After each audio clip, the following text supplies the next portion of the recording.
Hola, muy buenas tardes. Vamos a hacer la revisión de artículos que corresponde al módulo de cáncer de cabeza y cuello. En esta ocasión vamos a hablar del papel de la radioterapia postoperatoria en el cáncer de cabeza y cuello. Vamos a hacer la revisión de dos artículos que ambos fueron publicados en el New England Journal of Medicine el 6 de mayo del 2004 en el volumen 350. Estos pertenecen a dos radiooncólogos. El primero de ellos es Jay Cooper, con más de 21 años de experiencia, que se encuentra en el Hospital Maimonides de Brooklyn con 227 publicaciones indexadas. Este hospital ha sido catalogado como el número 22 en Nueva York. Y el otro artículo corresponde al autor Jacques Bernier, que él radica principalmente en Suiza, tiene 108 publicaciones y lleva su práctica en la clínica Genolia, que también se encuentra en Suiza.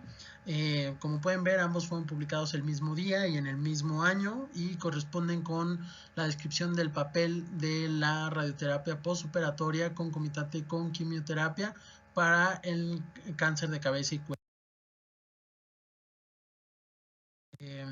Solamente para que tengamos en contexto, también se denominan a estos artículos para el de Cooper el RTOG 9501 y para el de Bernier el EORTC 22931. Como antecedentes quisiera ponerlos en contexto que pacientes con cáncer de cabeza y cuello localmente avanzados se reportan recurrencias locales hasta un 30%, metástasis a distancia hasta 25% y una supervivencia global a 5 años de un 40% después del tratamiento con cirugía con intento curativo y radioterapia adyuvante. Sin embargo, desde 1970, Jack Fletcher fue el primero que describió el beneficio de dar a un paciente que se llevó a una cirugía con intento curativo radioterapia adyuvante. Desde ese entonces y hasta 1992 fue Merlano quien habló de que agregar quimioterapia podría resultar en mejores resultados para pacientes con cáncer de cabeza y cuello avanzados. Sin embargo, en su estudio él utilizó quimioterapia alternada con la radioterapia. Sus resultados no fueron sólidos y fue hasta 1998 que Cooper fue uno de los que planteó la pregunta de qué pasaría si estos pacientes con cáncer de cabeza y cuello avanzados fueran candidatos a quimioterapia concomitante con radioterapia. Esto después de ver la evidencia que había surgido en esos años sobre el papel de la quimioterapia concomitante a la radioterapia en el tratamiento de diferentes carcinomas epidermoides en otra parte que no es cabeza. Por lo tanto, y vamos a ir analizando estos dos artículos eh, y comparándolos al mismo tiempo, ya que son muy similares. Quiero hablarles principalmente de sus hipótesis. Para Cooper, que es el RTOG 9501, él plantea que agregar quimioterapia concomitante con platino mejora el control local y regional en pacientes con cáncer de cabeza y cuello de alto riesgo y operables, mientras que para Bernier, la hipótesis a probar en el EORTC 22931 era agregar quimioterapia concomitante a la radioterapia adyuvante mejorará la supervivencia libre de progresión, la supervivencia global, el control local y locorregional en pacientes con cáncer de cabeza y cuello en etapa clínica 3 o 4, comparado a la radioterapia como única modalidad adyuvante. El diseño para estos dos artículos es el mismo, es un diseño de artículos multicéntricos, comparativos, prospectivos, controlados, aleatorizados y de intención a tratar. Sin embargo, los objetivos son muy diferentes y aquí es una de las principales características de cada uno de estos. Para Cooper, el objetivo primario fue el control local y regional, mientras que para Bernier, la supervivencia libre de progresión fue el objetivo primario a estudiar. Dentro de los objetivos secundarios son muy similares también. Para Cooper, la supervivencia libre de enfermedad, a diferencia de Bernier, la supervivencia global y los efectos adversos, mientras que Bernier trató de medir como objetivo secundario la supervivencia global, el control locorregional, la progresión a distancia y los efectos adversos. Los brazos de comparación, aquí voy a hacer una pequeña pausa en este momento. Les voy a comentar Cooper en el RTOG 9501 habla de pacientes con carcinoma epidermoide de cabeza y cuello de alto riesgo operables. ¿A qué le llama alto riesgo? Aquellos pacientes con características como evidencia histológica de invasión de 2 o más ganglios regionales, extensión extracapsular de la enfermedad ganglionar, márgenes quirúrgicos positivos microscópicamente, mientras que para Bernier los pacientes en los brazos de comparación consistían en pacientes con cáncer de cabeza y cuello, etapa clínica 3 y 4. También habla de algunos pacientes con características de alto riesgo, pero los toma como criterios de inclusión y describe la extensión extracapsular, que también ya es uno de los que está utilizando Cooper, márgenes positivos, que es otro, y habla de dos que no está considerando Cooper, que es la invasión linfovascular y la invasión perineural. Él probablemente se basó en el TNM de la cuarta edición, donde describe una etapa clínica 3 como T3, N0, M0 o un T1 a 3, N1, M0 y una etapa clínica 4, T4, cualquier estado ganglionar N2 o N3 o M1. No lo sabemos porque tampoco lo especifica exactamente.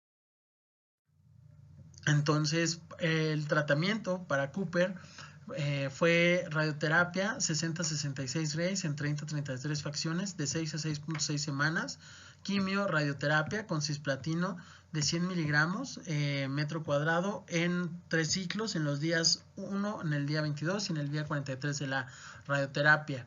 Y el esquema de radioterapia fue exactamente el mismo, mientras que para Bernier la radioterapia fue administrada a una dosis de 56 Grays en 27 fracciones, 5 semanas y media, más un boost para aquellos pacientes con factores de riesgo que de 12 Grays para completar una dosis total de 66 Grays en 33 fracciones.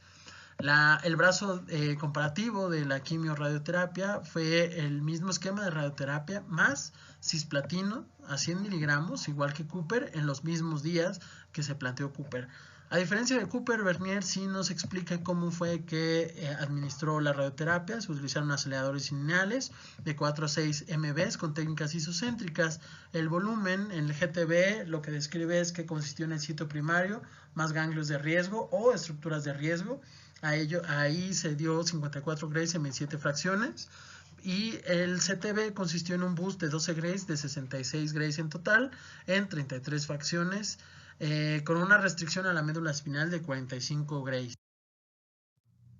Los criterios de inclusión para Cooper fue pacientes con carcinoma epidermoide, cavidad de sitio tumoral, la cavidad oral, la orofaringe, laringe, hipofaringe. Aquellos todos debían de haber sido candidatos y haber sido llevados a una resección completa.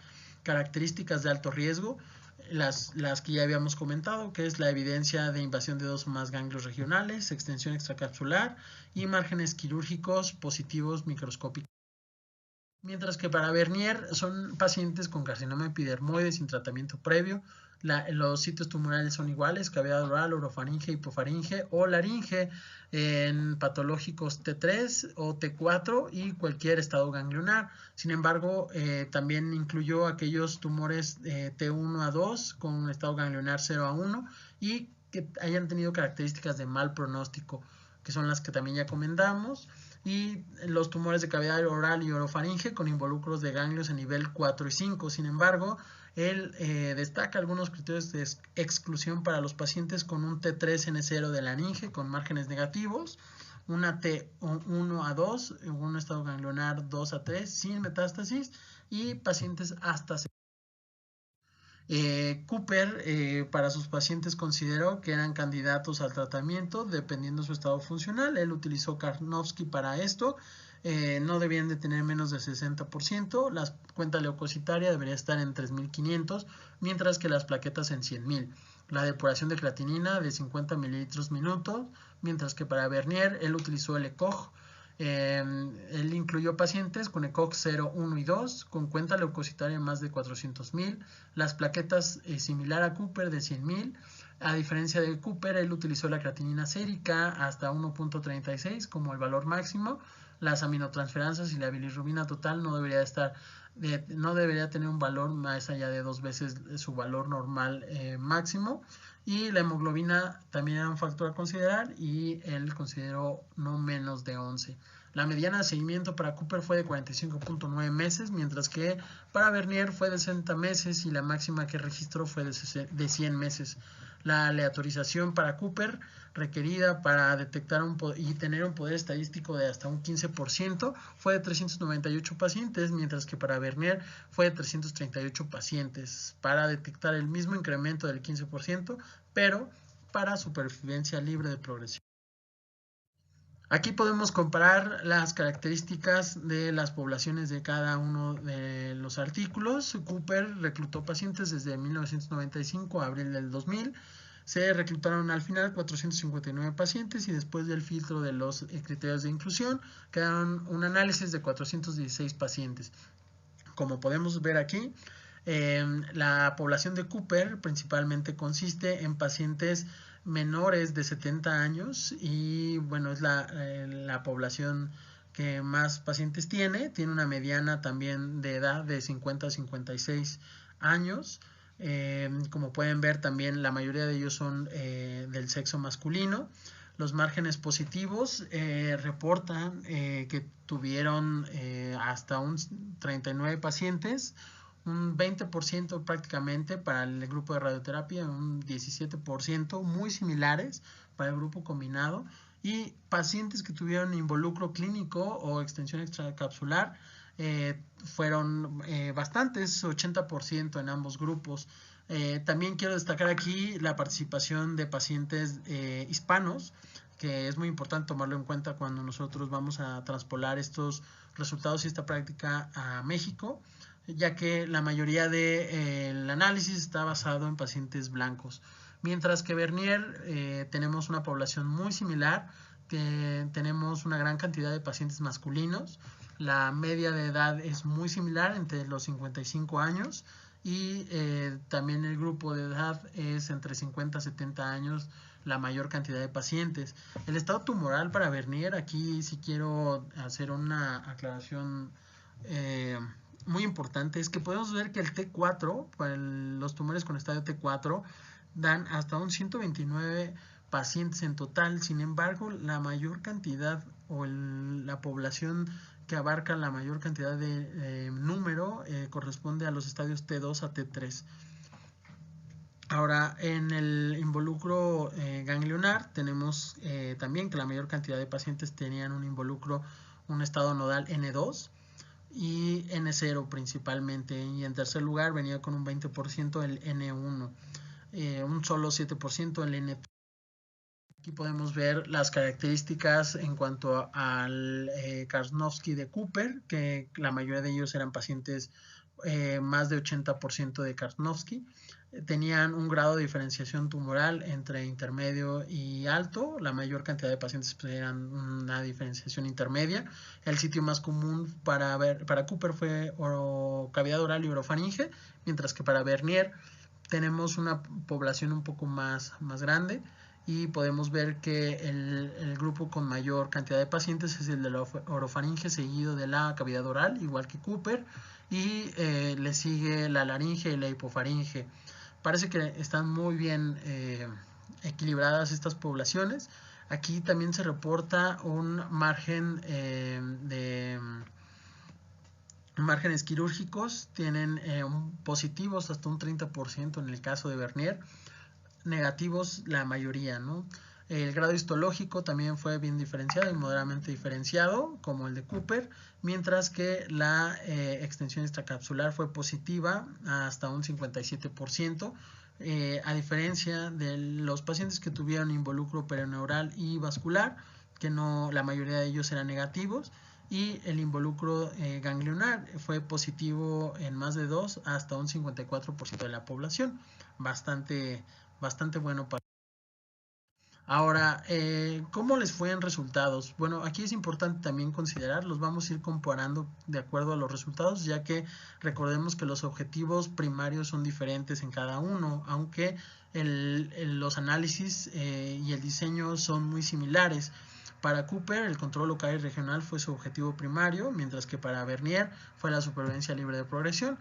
La mediana de seguimiento fue de 45.9 meses para Cooper y su máxima fue de 85.9, mientras que para Bernier la mediana de seguimiento fue de 60 meses, la máxima registrada que él tuvo fue de 100 meses. Esto lo midieron desde el tiempo de la aleatorización hasta el primer evento registrado.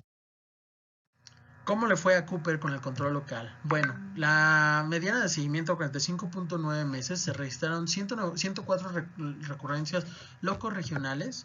Esto corresponde a 64 pacientes para el grupo de radioterapia contra 40 pacientes para el grupo combinado, que da un porcentaje de 30 versus el 16%. Esto nos da como resultado un riesgo de asociación de 0.61 con un intervalo de confianza significativo del 95%, de 0.41 a 0.91, sin cruzar la unidad, con una P claramente significativa. Si nos colocamos en un análisis a 24 meses, o sea, 2 años, tenemos un control local a 2 años del 72% para el grupo DRT contra 82% para el grupo combinado. Las recurrencias en el sitio de tratamiento primario fueron más, se habla de un 61 pacientes en el grupo DRT contra 33 pacientes en el grupo. Ahora, como un análisis de objetivo secundario para Bernier, aquí les coloco la gráfica donde podemos ver que si nos vamos a la parte donde está el número de años, el número de 2 años, tenemos la población que queda de eventos después de esos 2 años. Si hacemos un ejercicio simple, sacamos que tiene la radioterapia un control de 75% contra la quimioradioterapia de 77.8%. Esto es un ejercicio muy burdo para representar algo que no está reportado, pero me pareció importante hacer la comparativa ya que se está haciendo de esta forma.